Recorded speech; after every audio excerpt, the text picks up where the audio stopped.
नमस्कार, स्वागत है आपका। मैं हूं आपके साथ आहाना पुंज। तो बिहार में चुनाव जो हो रहे हैं उसके कारण उत्तर प्रदेश में दांव लग चुके हैं।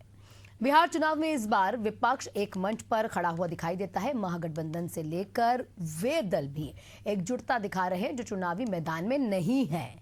अब कई तस्वीरें ऐसी सामने आई है, बिहार की नहीं बल्कि कई ऐसे जगहों की आई उत्तर प्रदेश की राजनीति में कहीं ना कहीं प्रभाव डाल रही है। समाजवादी पार्टी के अध्यक्ष अखिलेश यादव ने बिहार में लगातार रैलीज की है। संदेश उन्होंने दे दिया कि विपक्ष एक साथ है और मुकाबला सीधा बीजेपी से है।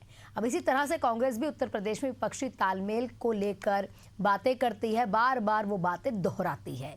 लेकिन क्या उत्तर प्रदेश में बीजेपी के लिए इस कारण मतलब इनके एकजुट होने के कारण टेंशन बढ़ सकती है, चुनौती बढ़ सकती है? लोकसभा चुनाव में समाजवादी पार्टी कांग्रेस गठबंधन ने पहले ही ताकत अपनी दिखा दी है। बिहार की जीत विपक्ष को उत्तर प्रदेश में मनोवैज्ञानिक बढ़त दे सकती है। पिछड़ा, अति पिछड़ा, दलित और मुस्लिम दाव यानी कि एमआई समीकरण जो है ये विपक्ष का कहीं ना कहीं फोकस है और आगे उसको लेकर बढ़ रहा है।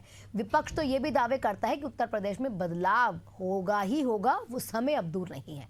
लोकसभा वाला प्रदर्शन विधानसभा में दोहराया जाएगा। बीजेपी की रणनीति अपने कैडर, मजबूत संगठन, स्थायी वोट बैंक, इसी के सहारे मुकाबला साधने की कोशिश है। विकास उनका मुद्दा है।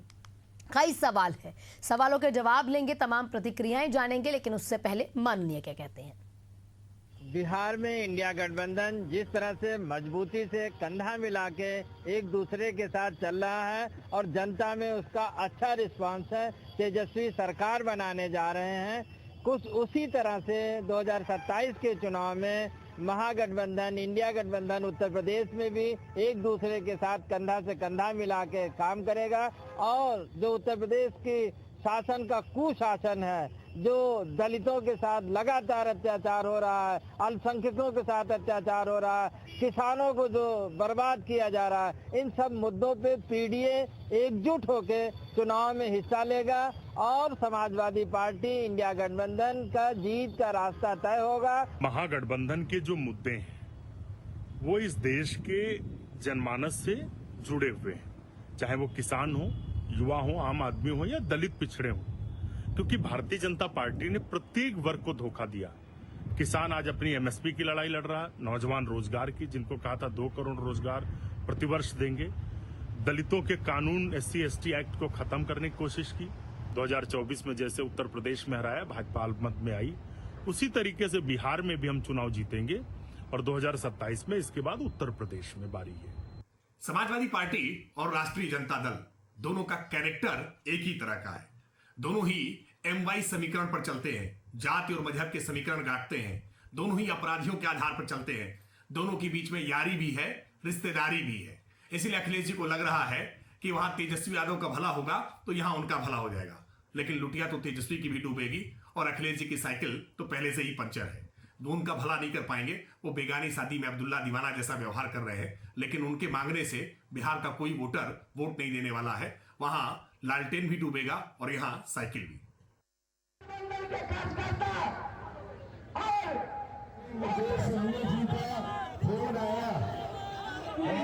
नवंबर को जब वोटिंग होगी तो लल्लू पटेल को भगवा का उम्मीदवार बनाया। और मेरे साथियों में राम सिंह केजरीवाल बाबा जिंदाबाद, जोगी को आशीर्वाद दीजिए। पार्टी के सभी छोटे की संख्या में आप लोग इकट्ठा हुए हैं।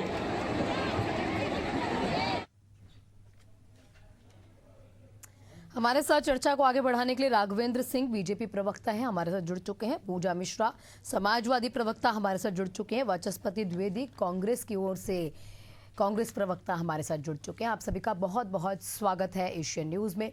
सबसे पहले मेरा राघवेंद्र सिंह जी आप ही से कहीं ना कहीं सवाल रहेगा, लगता है कि महागठबंधन की एकजुटता से कुछ उत्तर प्रदेश में असर पड़ेगा या फिर बिहार में जो भी हो रहा है बिहार का असर कहीं ना कहीं उत्तर प्रदेश में देखने को मिलेगा 2027 में? महागठबंधन हम लोग लंबे समय से इनको देखते हुए हैं। मुझे याद है आज से 15 साल पहले पश्चिम बंगाल में एक रैली हुई, उसमें सभी जो लोग थे वो सब हाथों में हाथ डाल करके कसमे खड़े थे। उसके परिणाम क्या हुई थी? उसके बाद हमने देखा उसका नाम बदल करके आपके इंडी गठबंधन कर दिया गया। उसके बाद उसकी परिणति की हुई, क्या हुई? लोकसभा चुनाव में क्या हुआ? ना उनका कॉमन मिनिमम प्रोग्राम तैयार हो पाया, ना ये घोषणा पत्र तैयार हो पाया। जो इनकी तय बैठकें हुई उसमें भी जग हटाई हुई, कोई भी तथ्यात्मक बात नहीं होती थी। बातें होती थी, फोटोग्राफर कौन रखेगा, गाड़ियां कहाँ खड़ी होंगी, मीडिया को कौन मैनेज करेगा, इस प्रकार की बेसिकता की बातों पर चर्चा होकर के 6 बैठकें समाप्त हुई। मैंने देखा मध्य प्रदेश चुनाव में जिस प्रकार से अखिलेश यादव ने कांग्रेस पार्टी के लिए कहा था मरा हुआ सांप, चालू पार्टी, ये सिर्फ कहने की बातें हैं, ये सिर्फ दिखावे की पार्टी है, चलती का नाम गाड़ी है। ये लोग, हाँ निश्चित रूप से लोकसभा चुनाव में हमें कुछ नुकसान उठाना पड़ा था, लेकिन वो इनके कारण नहीं हुआ था, हमारी कुछ योजनाओं में गड़बड़ी थी। हम लोग उसको, जो हमारी कमियां थी वो हम लोगों ने दुरुस्त कर ली है। आज की तारीख में हमारा गठबंधन इनके गठबंधन से कहीं ज्यादा मजबूत है। बिहार की परिणति आप देख लीजिएगा, बिहार में क्या होने जा रहा है। ये लोग पेशबंदी करने में लग गए हैं, ये वोट चोरी का मुद्दा उठाने लगे हैं। ये सिर्फ इनकी पेशबंदी है कि हम लोग हारेंगे तो ये कहने लगेंगे कि भारतीय जनता पार्टी और उनके गठबंधन ने वोट चोरी का काम किया है। वास्तविकता ये है, चाहे बिहार की जनता हो या उत्तर प्रदेश की जनता हो या देश की जनता हो। यानी विकास राज अगर बिहार में है तो वही विकास राज उत्तर प्रदेश में भी 2027 में फिर से दोहराया जाएगा। निश्चित रूप से विश्वसनीय नेता हमारे पास, विश्वसनीय उत्तर प्रदेश के मुख्यमंत्री हमारे पास है, विश्वसनीय देश के प्रधानमंत्री हमारे पास है। ये लोग राजनीतिक पर्यटन करने आते हैं। राहुल गांधी बिहार में राजनीतिक पर्यटन करने गए, अखिलेश यादव राजनीतिक पर्यटन करने बिहार में गए, उत्तर प्रदेश में यही हालत है। मैं ये पूछना चाहता हूँ, अखिलेश यादव आज की तारीख में विपक्ष की भूमिका का निर्वहन कितना किया है? विपक्ष की भूमिका का निर्वहन करना आता नहीं है, राजनीतिक गणित जानते नहीं है, सिर्फ एक चुनावी गठजोड़ के कारण एमवाई के समीकरण के आधार पर लंबे समय तक राजनीति करते रहे। जब वो फेल होते हुए नजर आया, अभी नया सुगुफा लेकर के आए। ठीक है, वाचस्पति द्विवेदी जी क्या कुछ कहना चाहेंगे आप लोगों का तरफ से? मतलब कहीं ना कहीं जिस तरीके से आप लोगों की तरफ से बातों को रखा जाता है, जनता के मुद्दों को उठाया जाता है, विपक्ष अपनी भूमिका में भी विफल है, तो सत्ता में कैसे आएगा, ये कहीं ना कहीं कहना है राघवेंद्र जी का। आना जी नमस्कार, पूजा मिश्रा जी नमस्कार, और हमारे भाजपा के साथी को मेरे बहुत आदर पूर्वक नमस्कार। सबसे पहले तो बात आज मैं बता दूं कि 121 सीटों पे स्पष्ट साबित हो गया है कि महागठबंधन की सरकार बनने जा रही है, और जिस तरीके का हमने कोएलिशन वहां पर स्थापित किया वो एक तरफा एक तरीके साबित हो रहा है। चाहे आज बेगूसराय की आप जो वोटर टर्नआउट है उसको आप देख लीजिए, चाहे सारण का देख लीजिए, और पिछले अगर आप 2020 का इतिहास उठा के देख लीजिए तो महागठबंधन भी पिछली बार, आज का महागठबंधन और पिछले महागठबंधन को मैं मान के मैं चल रहा हूं, तो उसमें आप देखिए कि हम अधिकांश सीटें उन जगह पे जीते थे। मैं ये मानता हूं कि जो फीमेल वोटर टर्नआउट है वो फैसला कुन होगा, और वो किस तरफ जाता है ये बिहार की जनता तय करेगी, और ये आज का चुनाव तय करेगा। जैसा कि पिछली गठबंधन में हमारे साथ मुकेश सहनी जी नहीं थे, आईपी गुप्ता जी नहीं थे, आप ये माने कि कम से कम वो हमारे कुछ वोट को ऐड तो कर रहे हैं ना। आप एमवाई के अलावा हमारे साथ और जो मल्ला आ रहे हैं, या जातिगत ना बोलते हुए आईपी गुप्ता जी के साथ जो अपना वोट चल के आ रहा है वो प्लस ही तो हो रहा है, हमारा माइनस कहाँ से हो रहा है? इनका माइनस हो रहा है। जो इनके साथ पिछले गठबंधन में लोग शामिल थे वो इनको छोड़ गए हैं, तो जाहिर सी बात उनके साथ उनका वोट भी गया होगा। और जिस तरीके की कार्यकर्दगी हुई है आज, जिस तरीके से सिर्फ फुटबॉल है उनके गठबंधन में, एनडीए के गठबंधन में, वहां पर मुख्यमंत्री की तशद्दुद है। कह रहे हैं कि कोई साहब कहता है कि बाद में तय करेंगे, कोई साहब कहते हैं कुछ है। इससे हो क्या रहा है कि भाजपा का जो सवर्ण वोटर है वो कतई नीतीश कुमार जी को नहीं चाहता, और इसी प्रकार ठीक, बिहार की बात तो हो गई। एक बार उत्तर प्रदेश में भी आता है कि बिहार जो भी 2025 में बिहार में हो रहा है, 2027 में भी क्या वही चीजें दोहराई जाएंगी? क्या बिहार की जितनी भी राजनीति, जो चुनाव कहीं ना कहीं वहां पे हो रहे हैं, वो दाव उत्तर प्रदेश की साख लगी हुई है क्या वहां पर? बिल्कुल वही स्थिति परिस्थिति तो वहां है। बिहार और उत्तर प्रदेश के राजनीति को आप बहुत ज्यादा अलग नहीं कर सकते, दोनों बहुत जातिगत आधार पर चलने वाले राज्य हैं, और उसी प्रकार के यहाँ पे फैसले होते हैं। विकास और ये सारी बातें, सड़क और ये सारा आपको मालूम है कि ये कुछ सब चीजें धराशायी हो जाती हैं। यहाँ पर जातिगत गठबंधन जो बनते हैं वही फैसला कुन होते हैं। तो जो हम उत्तर प्रदेश में होगा उसमें एमवाई तो हमारे साथ जो ये हमारी तरफ डाल ही देते हैं, वो हम मान भी लेते हैं कि हमारे साथ एमवाई है ही है। उसके साथ साथ हमारे साथ पल्लवी पटेल जी भी रहेंगे, कमेरा भी हमारे साथ रहेगा, चंद्रशेखर जी की पार्टी भी अगर हमारे साथ आ रही है तो वो हमारे साथ ऐड होके आएगी। इसके बाद जो बसपा पार्टी है वो तो तिरोहित हो गई है, वो तो बिल्कुल कहाँ चली गई है, भाजपा ने उसको किसी लायक छोड़ा नहीं है। वहां पर उनका वो जो आ जाएंगे तो उससे बहुत ज्यादा फर्क नहीं पड़ना है, वोट कटुआ केवल होंगे। और उनके बसपा के कैडर ने मान लिया, बसपा के वोटर्स ने मान लिया कि हमारी मायावती जी बिक गई हैं, सीबीआई से डरती हैं, ईडी से डरती हैं, अपने सगे भतीजों के साथ जो उन्होंने कार्यकर्दगी की है उसने, क्योंकि वो कांग्रेस से गठबंधन के साथ चलना चाह रहे थे तो उनके साथ तो क्या किया वो सबके सामने जग जाहिर है।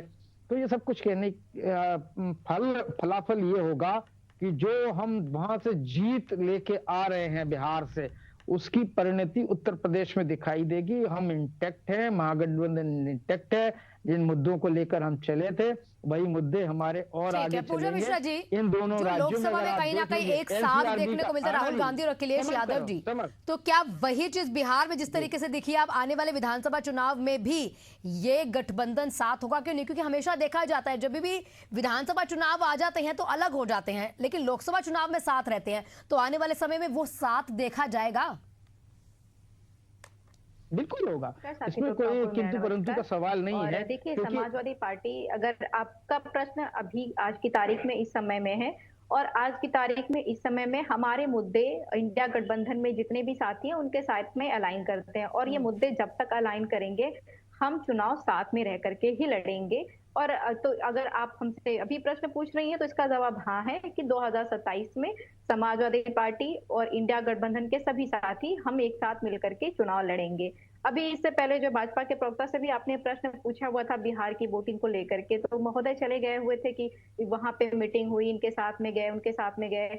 अब मुझे लगता है कि भाजपा को ये कहने से पहले अपने पहले गिरेबान में झांक लेना चाहिए कि उनके यहाँ पे गया, इनके यहाँ पे तो गृह मंत्री महोदय ने कहा था कि हम जो है नीतीश कुमार को कभी नहीं लेंगे, नीतीश कुमार मर जाएंगे तब भी नहीं लेंगे, हम गिर जाएंगे तब भी नहीं लेंगे, बहुत सारी बातें चली हुई थी। तो राजनीति संभावनाओं का हमेशा क्षेत्र रहता है और यहाँ पे कब कौन सी संभावनाएं बन जाए कहा नहीं जा सकता। अब बात कर लेते हैं वोटिंग परसेंटेज की, या जिस तरीके से बिहार में वोटिंग हुई है, तो बिहार के मतदाताओं को बधाई। हम आशा करते हैं कि आज के फर्स्ट फेज में 60% की वोटिंग हुई है, जो कि कंपेयर किया जाए पिछली 2020 में जब वोटिंग हुई थी उसके समय में, तो लगभग जो ओवरऑल वोटिंग निकल करके आई थी वो 57% थी, और जो फर्स्ट फेज की वोटिंग निकल करके आई हुई थी वो 55% थी, और सेकंड फेज में शायद ऑलमोस्ट 53%, और थर्ड फेज में उस वक्त 3 फेजों में चुनाव हुआ था तो 55% थी। और अगर मैं अभी देख लूं तो आप भी देखेंगे कि सुबह के 11 बजे तक जो है सबसे कम वोटिंग परसेंटेज जो पड़े हुए थे ना वो पटना में पड़े हुए थे, और ग्रामीण क्षेत्रों में देखा गया था कि वो 11 बजे तक मोर देन 30% वोट पड़ चुके हुए थे।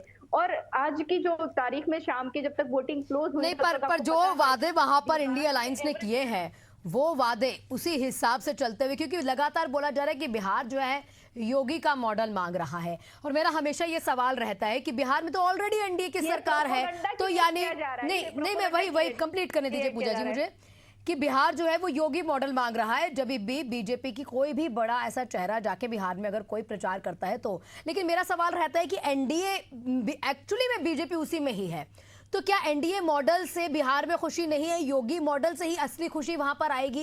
यानी एनडीए मॉडल में कमी है, ये स्वीकारा जा रहा है, सिर्फ योगी मॉडल है जिससे बिहार में विकास होगा? देखिए, जो है मैं आपका नाम मिस कर जा रही हूँ, जो है महाना जी, योगी मॉडल को ना तो उत्तर प्रदेश में पसंद किया जा रहा है, ना ही कानून व्यवस्था पसंद कर रही है, ना कोर्ट पसंद कर रहा है, और ना ही बिहार की जनता पसंद कर रही है। ये भाजपा ने बना रखा हो कि हमें इनको as a poster boy present करना है, और उसी के तहत में माननीय मुख्यमंत्री उत्तर प्रदेश योगी आदित्यनाथ जी कार्य करते हैं, बयानबाजी करते हैं। अगर आप देखेंगे तो लगभग दूसरा पंचवर्षीय खत्म होने आ रहा है, उत्तर प्रदेश में माननीय मुख्यमंत्री एक योजना का एग्जाम्पल नहीं दे सकते कि जो ये कह सके कि ये हमने हमारे कार्यकाल में शुरुआत की, और हमने शुरुआत करने के बाद में नींव ही हमें डाली, जैसे कि समाजवादी पार्टी सरकार में हमने मेट्रो की नींव डाली और मेट्रो चला दी, मेट्रो का उद्घाटन कर दिया 5 साल में। और इन्होंने क्या किया, ऐसा कोई एक एग्जाम्पल आपको नहीं दे सकते हैं। और बिहार की जनता को अभी जरूरत है डेवलपमेंट की, बिहार की जनता को जरूरत है रोजगार की। आप जो बातें लेकर के आपको रिपोर्ट कार्ड पेश करना चाहिए था ना, तो आप नहीं, अभी विकास के इतने आयाम है जो कहीं ना कहीं, अभी मैं गिनवा दूंगी, राघवेंद्र जी बता देंगे। बिल्कुल, मैं राघवेंद्र जी से सुनना चाहूंगी, ऐसा कौन सा एग्जाम्पल दे देंगे। मैं बताना चाहूंगी राघवेंद्र जी, इनका कहना है कि समाजवादी पार्टी जब थी सत्ता में तभी जाकर मेट्रो आई थी, तभी जाकर विकास हुआ था। बीजेपी की अगर सरकार है तो सिर्फ खुले ऐसे वादे हो जाते हैं, सिर्फ किताबी बातें हो जाती हैं, सिर्फ भाषण दिए जाते हैं, जमीनी स्तर पर विकास नहीं है, विकास सिर्फ हवा में है। लोग देख करके भी अनदेखी करनी चाहिए। आज की तारीख में देश में सबसे ज्यादा एक्सप्रेसवे वाला राज्य कौन सा है? उत्तर प्रदेश। 15 एक्सप्रेसवे उत्तर प्रदेश में काम कर रहे हैं। देश में सबसे ज्यादा मेट्रो वाला कौन सा राज्य है? उत्तर प्रदेश। हम लोग 10 को लेकर के नेक्स्ट चले गए, 5 में हम लोग मेट्रो चला चुके हैं, 5 में अभी और चल रही है। सबसे आज की तारीख में हम लोगों ने 57 मेडिकल कॉलेज सरकारी बनाए थे। समाजवादी पार्टी को 2017 तक मात्र 17 मेडिकल कॉलेज थे, लंबे फहरिस्त थे। आज की तारीख में उत्तर प्रदेश जो है देश का ग्रोथ इंजन बना हुआ है। हम लोग $1 ट्रिलियन इकोनॉमी की तरह आगे बढ़ रहे हैं। हम लोगों ने उत्तर प्रदेश को माफिया राज से मुक्त किया है। हम लोगों ने उत्तर प्रदेश को अराजकता से मुक्त किया है। इनके समय में क्या हुआ था? इनके समय में समाजवादी पार्टी के नेता तो साझेदार अपराधियों के हुआ करते थे। समाजवादी पार्टी के नेता संगठित अपराध चला रहे थे। ये लोग इस प्रकार की बातें कहकर उत्तर प्रदेश की जनता का अपमान करते हैं। दूसरी बार योगी आदित्यनाथ जी की सरकार बनी है तो मजाक है क्या? हमारे योगी आदित्यनाथ जी दूसरे राज्यों में जाते हैं, प्रचार करते हैं, 86% उनका है। जहाँ विधानसभा में प्रचार करते हैं वहाँ पर 86% सीटें हम लोग जीते हुए हैं। अखिलेश यादव की बराबरी कर रहे हैं। अखिलेश यादव क्या है आज की तारीख में? उत्तर प्रदेश की भूमिका का निर्वहन नहीं कर पा रहे हैं। राहुल गांधी क्या है? राहुल गांधी देश में 90 चुनाव हरा चुके हैं। अजीब इनका गठबंधन है, चुनाव हारते जा रहे हैं। उत्तर प्रदेश में भूमिका विपक्ष नहीं, तो फिर ये वाली बात हो जाती है ना कि अयोध्या जो सबसे अहम सीट थी लोकसभा के समय पर, बार बार यही जवाब कहीं ना कहीं दिया जाता है। यही जवाब यहाँ पर भी आएगा कि अयोध्या सबसे अहम सीट थी, वो भी हार गए। उसके बाद अगर देखा जाए तो लोकसभा में काफी सीटें हैं जो राहुल गांधी ने जैसे बयान किया या भारत जोड़ो यात्रा निकाली या एक साथ भी अगर आए हैं, तो उसके बाद उत्तर प्रदेश की सीटों में भी इजाफा हुआ था। राघवेंद्र जी, नहीं, उत्तर प्रदेश की सीटों में इजाफा हुआ था। मैं अपनी बात की शुरुआत वहीं रखी थी।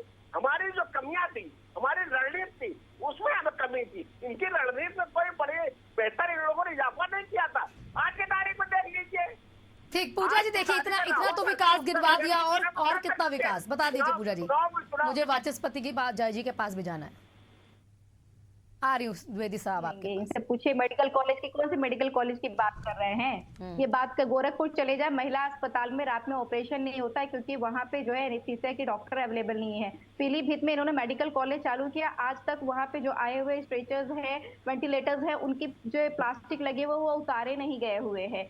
यहाँ पे आपको पता है इलाहाबाद हाई कोर्ट ने ऑटो सुमो लेकर के सरकार को तलब किया कि ये जो आपके हॉस्पिटल हैं सरकारी, ये अस्पताल हैं कि मुर्दागृह हैं। वहां पे अब आपने बहुत सारे देखे होंगे। देखिए, मुंह से बोलना और कागजों में लिख देना बहुत फर्क होता है, धरातल और कागज में। और यही चीजें उत्तर प्रदेश में भी हो रखी है। आपको भी जानकारी होगी 2018 के बाद में कभी भी जो है जो पीजीटी का सुपर टेट का एग्जाम नहीं करा, टेट हुआ 2022 में इन्होंने पीजीटी का फॉर्म भरवा, टीजीटी का आज तक एग्जाम नहीं करा पाए हुए हैं। यूपीएससी असिस्टेंट प्रोफेसर का इन्होंने 2021 में फॉर्म भरवाया था, दोबारा फॉर्म आ गया लेकिन एग्जाम नहीं करा पाए। सबसे ज्यादा पेपर लीक वाली प्रदेश हो गए उत्तर प्रदेश। द्विवेदी साहब से भी मेरे को लेना है, एक क्लोजिंग रिमार्क लेना है। यहाँ पर कहीं ना कहीं समाजवादी पार्टी का कहना है कि बेरोजगारी जो है चरम पर है उत्तर प्रदेश में, पेपर करवा देते हैं, लीकेज हो जाती है लेकिन कोई भी कंट्रोल नहीं है। मैं द्विवेदी साहब आपसे जानना चाहूंगी और थोड़े कम शब्दों में क्योंकि समय कम है मेरे पास।